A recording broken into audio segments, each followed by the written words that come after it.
In 1950, war spread across Korea. A TV report talks about the chaos while a terrified pregnant woman hides inside a tiny closet, trying not to make a sound. Then a man wearing a cowboy hat walks into the house. Seconds later, he sees a woman hanging herself right in front of him. The pregnant woman watches everything from the closet, too scared to even breathe. If the man finds her, she knows she could be next. Years later, the story moves to America. A Korean-American college student named Sophie Park arrives at her university for her first day. She has lived in the U.S. since she was little, so she barely knows anything about Korea. Not long after arriving, a friendly Korean student comes up to her and invites her to join the Korean student group. But Sophie feels embarrassed because she cannot speak Korean at all, so she politely turns him down. Things get worse when Sophie learns that the American history class she wanted is already full. Frustrated, she goes back to her dorm and asks for another option. The only class that fits her schedule is 20th century Korean history, so she takes it even though she has no interest in the subject. Later in her room, Sophie calls her mother and asks why nobody ever taught her Korean growing up.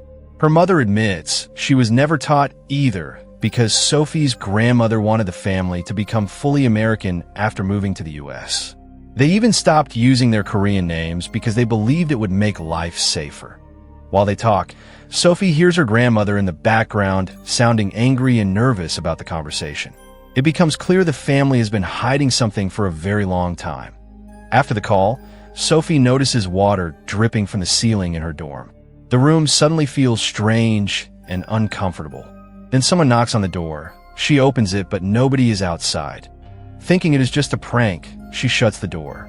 But a moment later, it slowly opens by itself. Standing there is a girl named Ari Han, who turns out to be her new roommate and also one of her classmates. The next day, Sophie attends her Korean history class and sees the same Korean student again. His name is Brian Company. She also meets two more students named Kwon and Fiona Payek. Soon, Professor Lee enters the classroom and starts calling attendance. As he reads the names, Sophie realizes every student has a Korean name except her. She is the only one without one, making her feel even more disconnected from her roots. That night, Sophie goes to a bar with her new friends. While hanging out, she admits she knows almost nothing about Korea. The only Korean word she knows is a name she believes once belonged to her. Curious, she asks the others to translate it. But the second the name is spoken out loud, something terrifying happens as Sophie's phone suddenly glitches and shakes like electricity is running through it. The strange moment with Sophie's phone leaves everyone confused. Nobody can explain what just happened. Trying to laugh it off, Sophie asks her friends to help translate the Korean name she believes belongs to her. That weekend, Sophie visits her grandmother's house where her parents also live. During dinner, her grandmother asks how school is going.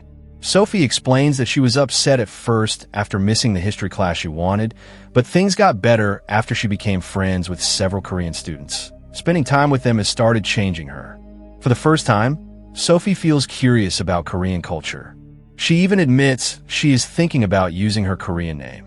The second she says that, the mood completely changes. Her grandmother suddenly gets furious. The reaction feels way too intense, like Sophie accidentally brought up something dangerous. Without explaining anything, her grandmother storms away from the table, leaving everyone uncomfortable. Afterward, Sophie's father quietly admits that every member of their family was given a Korean name at birth, including Sophie. But those names were never supposed to be used. When Sophie asks why, she explains that her grandmother went through terrible experiences during the Korean War when she was young. Those memories never left her, and they still affect her today. She asks Sophie to be patient and try to understand her grandmother. Wanting to fix things, Sophie later goes upstairs to apologize. This time, her grandmother finally reveals part of the truth. She explains that years ago, she brought Sophie's mother from Korea to America for one reason only: to protect the family from a curse tied to their bloodline. She warns Sophie never to use her Korean name. According to her, that is the only way the family can stay safe. But Sophie cannot believe any of it. Soon the argument explodes again, and her grandmother harshly lashes out at her. The fight hurts Sophie deeply. Angry and emotionally drained, she leaves the house that same night. She drives around with nowhere to go before finally stopping at a bar to clear her head. While sitting there drinking alone, Sophie notices a man walk in and take a seat nearby. What catches her attention immediately is that he also seems Korean. Curious, she works up the courage to speak to him. The man introduces himself as June. Like Sophie, he is also new to the area. Their conversation feels easy and natural. For the first time that night, Sophie starts to relax. As they continue talking, Sophie learns that June speaks English so well because he studied at an international school. Before long, the two leave the bar together. June soon realizes Sophie cannot speak Korean at all, even though her family comes from Korea. Wanting to help, he offers to teach her the language himself. Before leaving, June tells her he wants to see her again. Sophie is already falling for him, so she quickly saves his number without hesitation. The next day, they meet again at a restaurant. From there, their relationship moves fast. The more time they spend together, the closer they become. Soon, Sophie and June officially start dating. While enjoying their date, Sophie reminds June about his promise to teach her Korean. June agrees, but only if she first tells him her Korean name. Sophie teases him and says she already has one, but instead of revealing it, she smiles and says this is secret. She will tell him later. A few days later, Sophie brings June to meet her family. Her parents immediately welcome him warmly. During dinner, they learn that June's family originally came from Seoul, the same city where Sophie's grandmother grew up. But while everyone else treats June kindly, Sophie's grandmother reacts very differently. The second she sees him, she cannot stop staring at him with fear in her eyes. Trying to be respectful, June gives her a small gift from Korea. But the moment she opens the box and sees the beads inside, she completely loses control. She starts screaming in terror like the object triggered a horrible memory from her past. The entire room falls silent. Feeling overwhelmed, Sophie walks outside to calm down. June follows her and gently tries to comfort her. While talking, Sophie explains that her grandmother believes their family is cursed. She also admits her grandmother never wanted her to use her Korean name. June quietly asks her what the name is. At first, Sophie avoids answering. But after June insists he wants to hear her say it herself, she finally reveals it. Park June. Several days pass after the strange dinner incident. Sophie returns to her normal college life, but her mind stays focused on June because he suddenly stopped contacting her. During class one day, she suddenly hears somebody whispering her name from behind. When she turns around, her classmates stare at her strangely with blank, lifeless expressions. Then Sophie suddenly wakes up that it was only a nightmare. Still shaken, she quickly grabs her phone hoping June finally messaged her. But he didn't know message. Trying to clear her head, Sophie gets up and walks toward the bathroom. But suddenly, she steps on a sharp piece of broken glass lying on the floor. Later that evening, Sophie goes with her friends to a karaoke bar to distract herself. While everyone hangs out, Ari jokingly takes a picture of Sophie and Kwan together. But when Ari checks the photo, something feels wrong. Kwan's face looks blurry, almost like something invisible is covering him.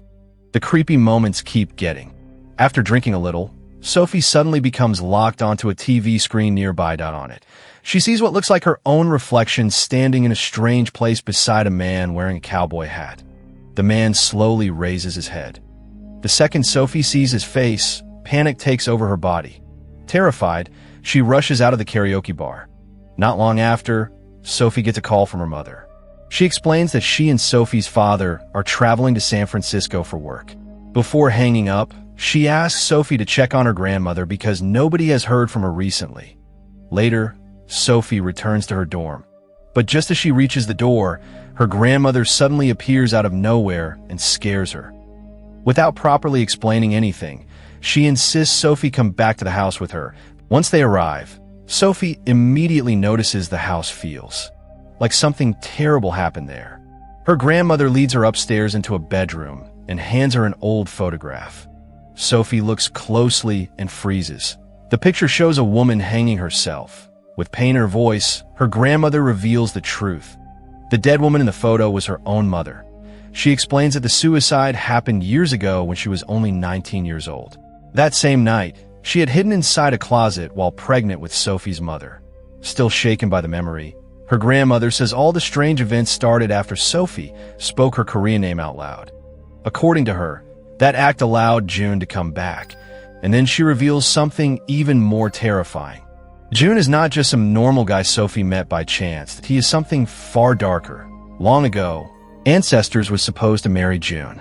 But before the marriage could last, June discovered that his wife was secretly seeing another man behind his back. The betrayal destroyed him. Heartbroken and consumed by rage, June took his own life. But even death did not end his pain. His spirit stayed behind, filled with hatred toward the women in their bloodline. Generation after generation, he kept returning for revenge. According to Sophie's grandmother, June does not simply haunt the family, he slowly enters their minds. First come the whispers, then the visions, then the fear. Little by little, the victims lose control of themselves until they finally take their own lives. June believes death will allow them to stay with him forever. Years later, the curse reached Sophie's great-grandmother. Eventually, her mother made a terrible choice. She ended her own life, hoping her death would stop June and protect the next generation from becoming victims too. Sophie's grandmother fled Korea with her daughter and started a completely new life in America. She believed June could only find their family through their Korean names. Sophie's grandmother then looks directly at her and asks, "Did she tell June her Korean name?" At first, Sophie hesitates, but her grandmother knows her too well. Finally, Sophie admits the truth. Yes, she told him. Hearing that only confirms her grandmother's worst fear. June has already returned. Then her grandmother reveals one final detail. The only way to stop June is by learning his real name. But there is a problem. Nobody knows what it is. There are no records of him anywhere in the family history. The next morning, while shopping alone, she suddenly hears whispers calling her name again. Then she spots a man wearing a cowboy hat nearby. Believing it is June, Sophie completely loses control and lashes out at him in public. Terrified and confused, she rushes back home. But the moment she enters, she freezes. Her grandmother is lying unconscious on the floor. Sophie quickly gets her to the hospital. After examining her, the doctor delivers terrible news. Her grandmother has fallen into a coma and tells her to contact her parents immediately. Not long after that, June suddenly appears again. Filled with guilt, Sophie apologizes for everything her family did to him in the past, including erasing his name from their history. She begs him to stop hurting her family. But June shows no mercy. Coldly, he admits the only thing he wants is Sophie herself. He wants her to die so she can stay with him forever in the afterlife. Even under that horrifying pressure, Sophie forces herself to stay calm. Then she offers him a deal. If June frees her family from the curse, she will willingly sacrifice herself to him. But first, she asks for 48 hours so her parents can arrive before her grandmother dies alone. June agrees. Sophie immediately tries calling her mother, but the call will not connect. Desperate to save everyone, Sophie begins digging into her family's hidden past. She visits her professor, who can read Korean, and asks for help studying old family records. While searching through the documents, they uncover a shocking event from October 13th, 1902 that a man connected to Sophie's family died after electrocuting himself at a power plant. Later, his body was discovered in the water. After his death, the family purposely erased his name from all records. That finally explains why June's identity vanished from their history. Still searching for answers, Sophie sneaks into the university library while it is closed for renovations. She desperately searches through. Soon Ari arrives to help since Sophie. Together, they finally uncover documents connected to Sophie's bloodline. The papers reveal her grandmother's real Korean name and show that their family was once rich and powerful. But before they can continue reading, the lights suddenly shut off. Darkness fills the room. Immediately, Sophie senses June getting closer. Terrified, she tells Ari to start reading every family name. Written in the records, point one by one, Ari reads them out loud. But none of them are correct. Then finally, Ari says one last name, Cheol. At that exact moment, everything suddenly goes silent. They finally discovered June's true name. And just like that, the spirit disappears. Sophie quickly returns to the hospital to see her grandmother. But June appears once more, but he reveals that learning his real name is still not enough to fully break the curse tied to their bloodline. Then he forces Sophie toward the afterlife and places a knife in her hands, demanding she kill herself. Before Sophie can react, her grandmother cuts her own throat to save Sophie. Just like her own mother years ago, she sacrifices herself to protect the next generation. After losing the grandmother who raised her, Sophie finally understands the truth. The only way to survive is to abandon the past completely and keep their family's secret hidden forever. Now the responsibility falls on Sophie. And with that chilling realization, the story finally comes to an end.